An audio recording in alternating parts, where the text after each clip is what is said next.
Hello बच्चों, आज हम क्लास 11th मैथ्स का असर्शन रीजन बेस्ड क्वेश्चन करने जा रहे हैं। बेटा क्वेश्चन आपके सामने है। क्वेश्चन आपका ट्रिग्नोमेट्री से लिया गया है, इसको ध्यान से समझिएगा। इसमें बोल रहा है कि in the following question statement of assertion A is followed by a statement of reason R, choose the correct answer out of the following choices. तो भैया यहाँ पे सीधी सीधी आपको दो स्टेटमेंट दी जाएंगी ऐसे क्वेश्चन में।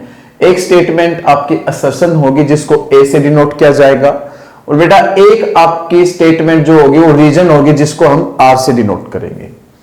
और फिर हमें क्या करना है, सीधा अपने को इन दोनों स्टेटमेंट पे आना है ना, सीधा डायरेक्ट आपको दोनों स्टेटमेंट पे आना है। ऑप्शन पढ़ने की जरूरत नहीं है, क्योंकि इनमें देखना पड़ेगा कि कौन सा ट्रू है कौन सा फॉल्स है, उसके बाद आप ऑप्शन पे जाओगे। तो मैं आ जाता हूं वही स्टेटमेंट पे। असर्शन स्टेटमेंट जो ए स्टेटमेंट है उसको मैं थोड़ा सा देखता हूं।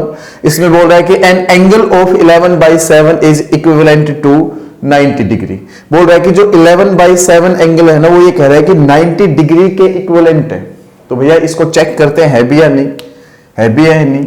ये आपका रेडियन है, ये आपका रेडियन है, और रेडियन को अगर डिग्री में बदलना हो तो हम क्या करते हैं, हमेशा 180 डिग्री अपॉन में पाई से मल्टीप्लाई करते हैं। ये हमें अच्छे से पता है। उसके बाद मैं थोड़ा सोल्व करता हूं, देखता हूं कि 90 डिग्री आएगा भी या नहीं। तो ये ध्यान से देखिएगा, 11/7 UQ है आपका, 180 डिग्री भी UQ है। मैं पाई की वैल्यू 22/7 लिखूंगा। जब मैं 22/7 यहां पे लिखूंगा तो 7 ऊपर चला जाएगा। 7 से 7 हो गया कैंसिल, 11 से ये 2 पे गया है ना, 11 से ये 2 पे गया, और बेटा ये आपका आ गया 90 डिग्री। कितना आ गया, 90 डिग्री। ये बिल्कुल राइट बात है।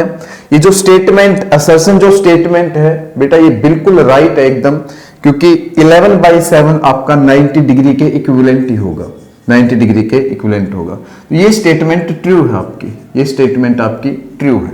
चलो भाई, अब इसमें रीजन वाली स्टेटमेंट देखते हैं। रीजन वाली स्टेटमेंट देखते हैं। इसमें बोला है कि angle in radian, angle in radian किसके बराबर होता है, एंगल इन डिग्री इंटू π/180।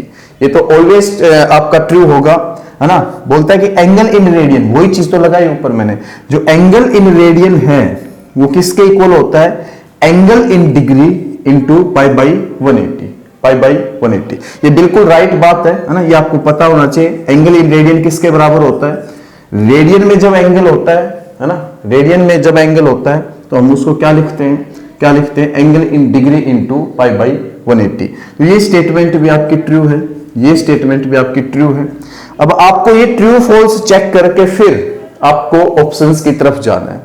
तो यहां पे आते भैया बोल रहे हैं कि A is false but R is true. तो ये तो गलत बात है, क्योंकि यहां पे दोनों के दोनों ट्रू है। फिर सी ऑप्शन बोल रहे हैं कि A is true but R is false. तो भैया ये भी गलत बात है, क्योंकि ये दोनों के दोनों ट्रू है।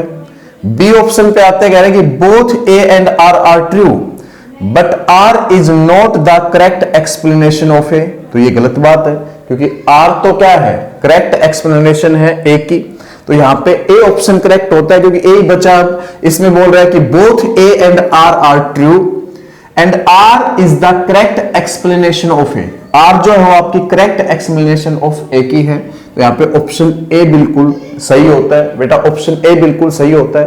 तो ये था आपका question, assertion reason based question class 11th maths का। मैं काफी सारे क्वेश्चंस बनाऊंगा यहाँ पे, तो आप चैनल को सब्सक्राइब कर लीजिएगा, वीडियो को लाइक कर दीजिएगा और फ्रेंड्स के साथ शेयर कर दीजिएगा। थैंक यू बेटा।